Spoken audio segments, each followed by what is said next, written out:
You are absolutely right, sir.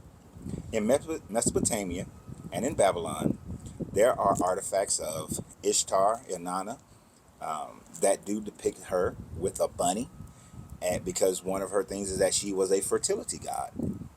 But the problem that most people have when they're trying to understand or connect things together is the time frame of knowledge. You see, knowledge is gained, forgotten, rediscovered. And that's how most of these things works, to which you are seemingly not understanding, as well as universal mindsets.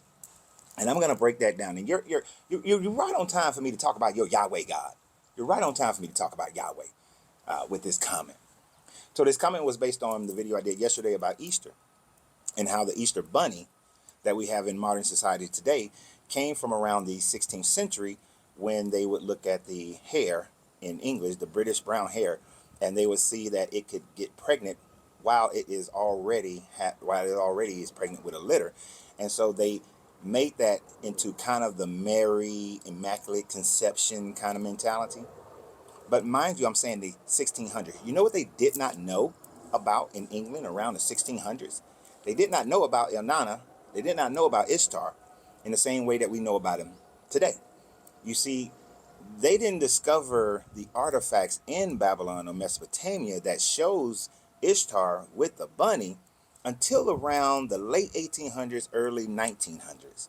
So there's at least a 200 to 300 year gap between when they incorporated the Easter bunny to when it was realized that Ishtar also had an Easter bunny, or had a bunny as part of her fertility symbolism. So what you're doing is you're taking knowledge that we have today and putting it on people in the 1600s. But that's not how history works. That's not how the artifacts were discovered. So you are absolutely correct that Ishtar had a bunny as a symbol of her fertility and of the fertility god. Matter of fact, Ishtar has a whole story about how she was banging everybody, trying to make Dumuzi come back, and also how she was, the people believe that she had immortality in her pum pum until Gilgamesh confronted her. But that's a whole nother story. So what we're talking about also is universal mindsets here. So the universe, let me make sure I end that one. So they didn't know about Ishtar in the 1600s. So Ishtar and her bunny wouldn't be connected to the Easter and the bunny because they had a different reason for it. People can do that. People can see things in their culture, in their realm, and then make their adjustments or create their symbolism, just as we create symbolisms today. And symbols have a way of changing, just like the German swastika is originally a Buddhist symbol of unity, and they made it into what they wanted to make it into. You see how that works? You see how those things work? So in the 1900s, when the Easter Bunny became a big commercial thing, it was then attached to Ishtar. But in the 1600s, they didn't have it attached to Ishtar. Okay? Now, perfect. I see the rain. It's got some clouds today. The picture didn't come through because we was on the back of a motorcycle, but on the back of the motorcycle, I saw this cloud over this sheer razor mountain, and the cloud settled on the mountain. And while we was riding across, I think this was in Arizona. It was in Arizona. While we was riding across, I was contemplating, because on a motorcycle you have plenty of time to contemplate. And I'm contemplating the fact that if I was a native tribe in Arizona 1,000 years ago, 2,000 years ago, 3,000, 4,000 years ago, and I constantly see that when the clouds try to pass the mountain, they would settle on the mountain, and it would rain on the mountain. The cloud wouldn't move. And so these mountains at that time frame for those people were impenetrable. They couldn't climb those mountains. They didn't have the technology that we have today. So therefore, they developed the idea of a god that is sitting on the mountain, a storm god that is battling the mountain god. And then the storms were created by the gods. The concept of the water coming off of the Gulf of Mexico, and then the Gulf Stream swirling around, and then the Pacific wind coming, and they meeting, and the hot air and the cool air meeting together to create the cloud. And then when the cloud gets heavy enough with moisture, then the cloud rains. But because of the mountains and the elevation of the clouds, it couldn't go past the mountain range. And so for them, that had to be a god. So there's a God of the mountain and there's a God of the storm. Mind you, over in Israel, the same scenario happens. The wind and moisture is coming off the Mediterranean. It sweeps across the plains of Israel.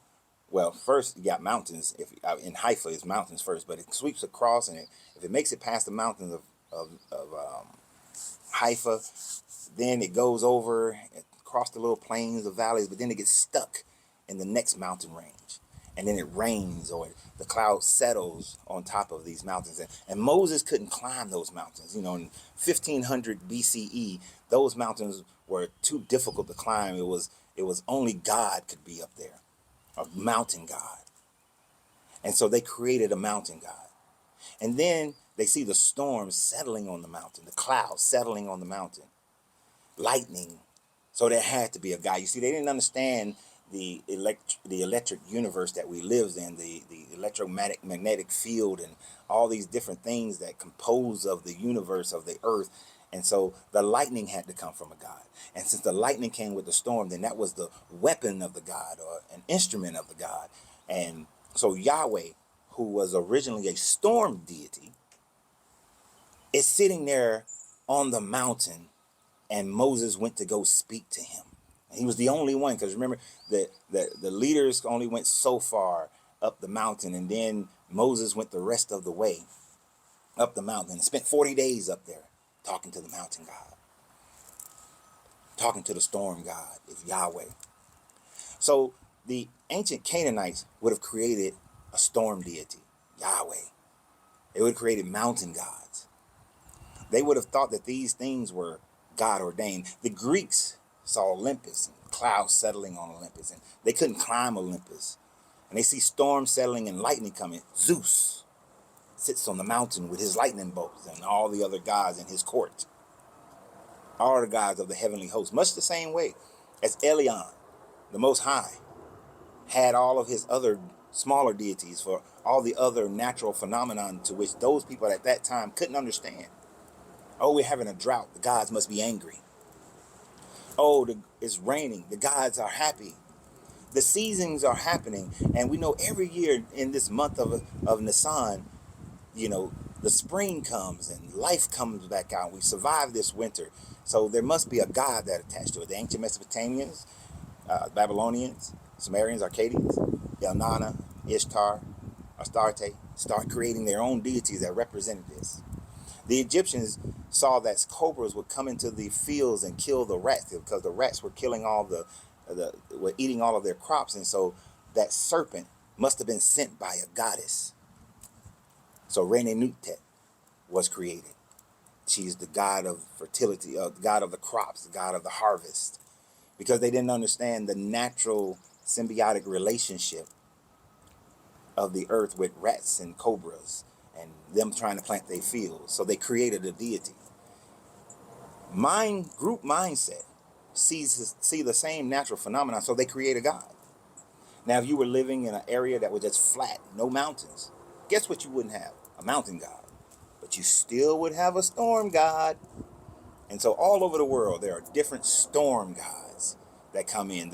In Japan, they had two gods, and I'm forgetting the name. It's like Jinshimimi and what, I can't think of the name of it. But one was a god of the wind who had a bag, and he would release the bag of the wind. And another was the storm deity, and he would release the thunder and the clouds and the rain, because that's what they saw in Japan. And so they had a wind god and a storm god, much like the Egyptians had Shu, who was the wind goddess. So all these gods and goddesses were created, and it's just in nowadays, we know how these things occur. We know how they happen. And so now people just say it's just God. And he created the natural forces of the universe to work for us. But if you was alive 3,000 years ago, you'd be worshiping a storm deity. So you have a great day. And remember always, you got to free yourself to be yourself because your greatness is non-negotiable. Good journey, good vibrations.